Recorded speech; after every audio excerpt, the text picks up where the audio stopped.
आखिर क्यों द्रौपदी को 5 पतियों की पत्नी बनना पड़ा? क्या इसके पीछे पूर्व जन्म का कोई प्रारब्ध था, या फिर इसके पीछे कोई देवी देवता का वरदान था, या फिर इसके पीछे ऐसी क्या व्यवस्था थी? तो इस वीडियो में आप पूरा सुनेंगे इसके बारे में विस्तृत रूप से। तो आप सभी से निवेदन है, यदि आप चैनल पर नए हैं तो युग ऋषि का सज्ञान चैनल को सब्सक्राइब कर लें, लाइक करें और वीडियो को अधिक से अधिक शेयर करें। और इसी प्रकार की ज्ञानवर्धक सनातन जानकारियों के लिए हमारे चैनल से जरूर जुड़ें। तो आइए आज के विषय पर चर्चा करते हैं कि द्रौपदी के 5 पति थे, 5 पांडव।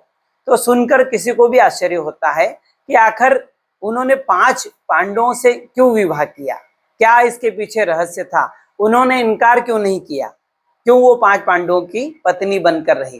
तो इसके पीछे का कारण जानते हैं। पूर्व जन्म में द्रौपदी एक ऋषि कन्या थी जो बहुत ही गुणवान और रूपवती थी।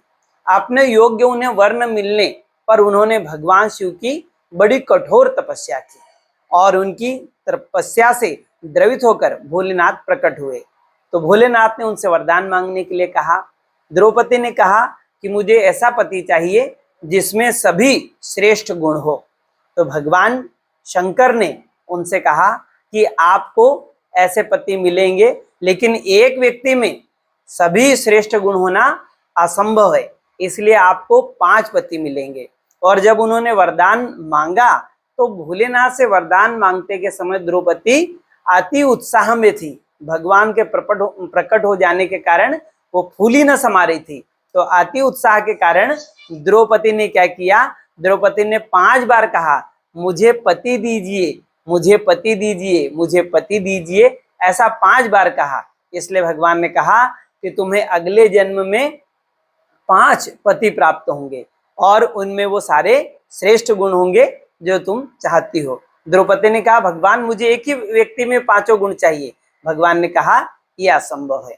अब क्या होता है, जब अगला जन्म होता है द्रौपदी का, तो द्रौपदी अगले जन्म में यज्ञ से उत्पन्न होती है, इसलिए उनका नाम यज्ञशयनी भी है। और महाराज द्रौपद भगवान वेदव्यास से पूछते हैं कि हे भगवान, मेरी पुत्री के भाग में 5 पति क्यों है? तो भगवान वेदव्यास ने कहा कि इसमें इनके पूर्व जन्म की तपस्या और भगवान शिव का वरदान है। अब ऐसा भी कहा जाता है कि 5 इंद्र थे एक समय में स्वर्गलोक में, और उन्हें अपने बल, बुद्धि और रूप का बड़ा अहंकार हो गया था। तो भगवान भोलेनाथ ने उनको श्राप दिया था कि आप मृत्यु लोक में चले जाओ। तो जब 5 इंद्र मृत्यु लोक में आए तो उनकी पत्नी इंद्राणी, वह भी अपने पतियों का साथ देने के लिए द्रौपदी के रूप में वो भी यहाँ पर आई। एक और कारण ये बनता है कि माता कुंती, जब भी ये 5 भाई 13 वर्ष के वनवास के दौरान थे, तो जो भी भिक्षा मांग कर लाते अपनी माता से कहते, माता देखो आज हम भिक्षा में क्या लाए हैं। तो माता कुंती कहती कि 5 भाई बराबर बांट लो। अब ऐसे ही ये स्वयंवर में जब द्रौपदी को जीत कर लेकर आए तो उन्होंने कहा, देखो माँ आज हम क्या लेकर आए हैं। तो माता कुंती ने सामान्य दिनों की तरह कहा कि जो भी लेकर आए हो 5 भाई बराबर बांट लो।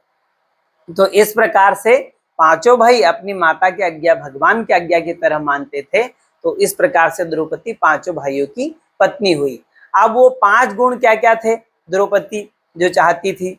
तो पहला, धर्मराज युधिष्ठिर में उनका पति न्यायप्रिय हो, धर्मात्मा हो और धर्मशील हो, ये सारे गुण युधिष्ठिर में थे। दूसरा, भीम अत्यंत बलशाली हो, जिनके बल का कोई पारावार न हो, ये गुण भीम में था।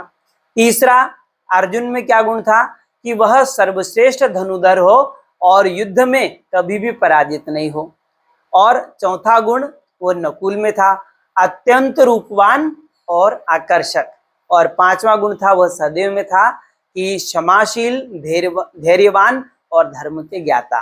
तो इस प्रकार से द्रौपदी के 5 पतियों का रहस्य इस घटना से हमें पता चलता है। प्रणाम।